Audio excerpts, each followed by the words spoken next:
Yay, it's kicked in. Okay, morning everyone. It's Tasha Talks to Teens.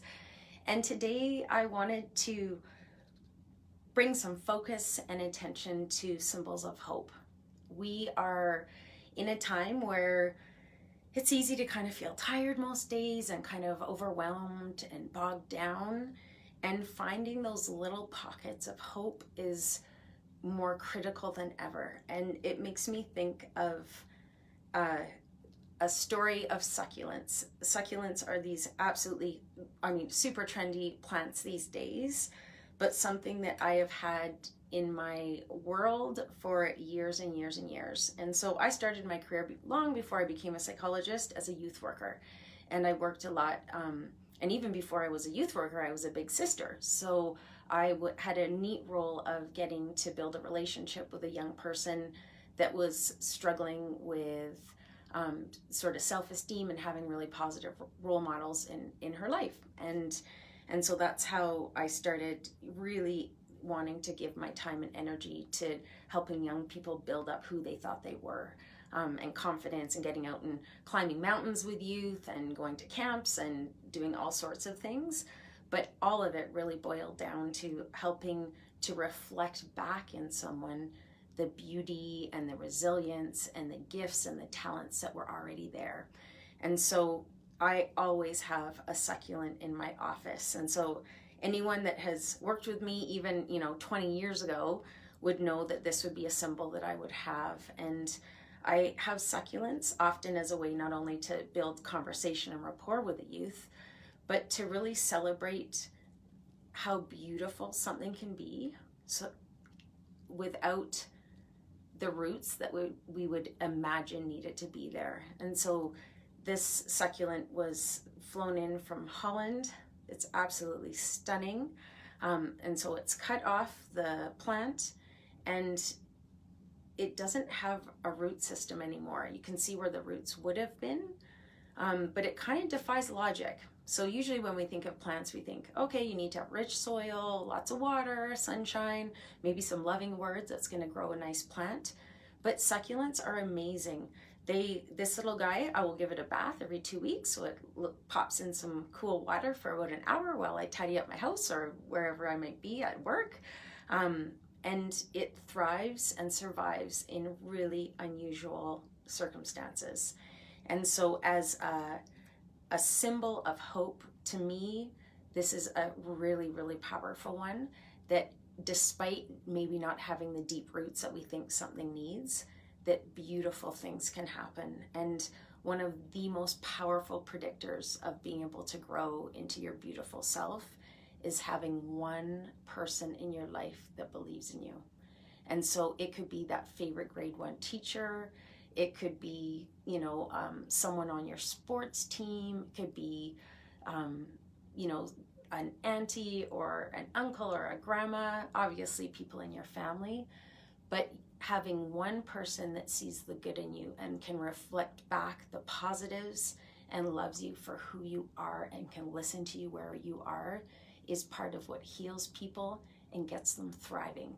And so this is my symbol of hope that I always have with me, because no matter who I meet, I always know that there is potential to grow into something amazing. And, through this process, I've had people that have fled to women's shelters reach out to me. I know that there are lots of youth that are really struggling without having their normal programming, where they would get to be with that person that would reflect back the good in them. And, when they're feeling down, could go, look, we can grow into this. We all have that potential. And so I'm going to invite people to find your own symbol of hope. What is that thing that you have in your world, whether you pick it up in nature? It might be a little bud that's popping out of the ground. You don't want to pick that because it's not going to stay the symbol of hope for long, but you might sketch a picture of it or take a photo of it. But what's that going to be, so that you can have that visual reminder that is, if you ever feel kind of bogged down, that can help kind of boost you up. And so a succulent is an idea. This is one that I just borrowed off the shelf of my another therapist that works here, Melanie, and it's a little sort of a a wish bottle with I don't know if you can see that okay, it has a unicorn in it and some gold dust. So your image of hope might be, despite any time that we're in or dark space, that there always can be magic and imagination. And a few weeks back, probably about 3 weeks ago, I was coming into work and I'm like, it's hard to like get oomphed up to give Facebook Lives when there's a part of me that's feeling quite hopeless. So I reached out to my admin assistant, who's lovely, amazing, Joanna, and she had been working on a piece of art for me, and I'm like, can you please finish it?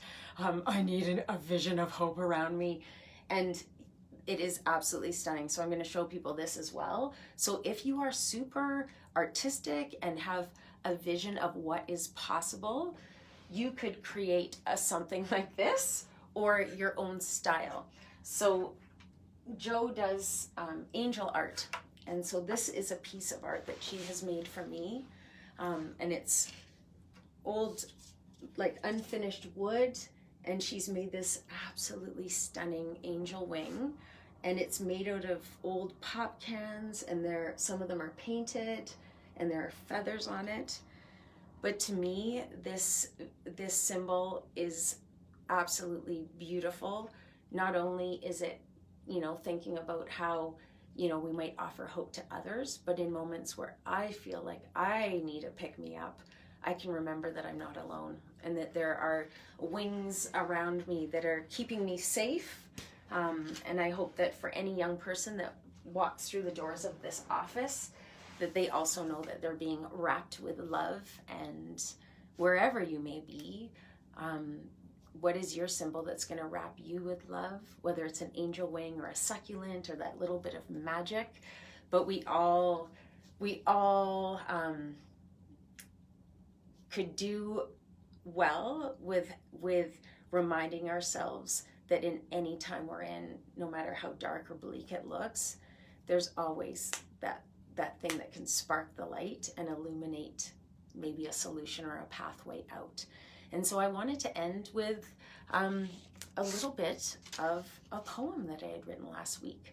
It is so neat to me how things evolve and how little hints that might hit us today, 2 weeks from now might show us that intuition is kind of pulling us into the future all the time. And so I'd written a poem to grads last week, and I realized this week there are little components of that poem that I can pull out that are kind of inspiring me with what I'm getting to offer this week. So this is around hope. Hope. It looks like the world you imagine yourself walking into when quarantine is lifted. It feels like the ember that burns inside you that cannot be extinguished. It sounds like the orchestra of nature, a call of songbirds when winter breaks, voices united in hymn and cheering for the home team. It smells like warm chocolate chip cookies, and it tastes like snowflakes on the tongue.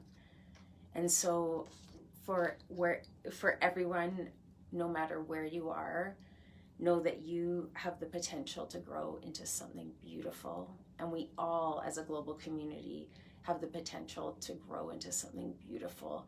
And so put your energy and time and sparks into creating that vision of what you want life to be like when quarantine is finally lifted and we are out and about, getting to reunite and hug and dance and celebrate together. Until next time, remember to breathe, be well, and know that if you are in a place where it doesn't feel like you have hope in you anymore, look into my eyes and know that I have faith. You've got hope in you still. You will find it, and I can hold it for you until you rediscover where it is. Take care, and bye.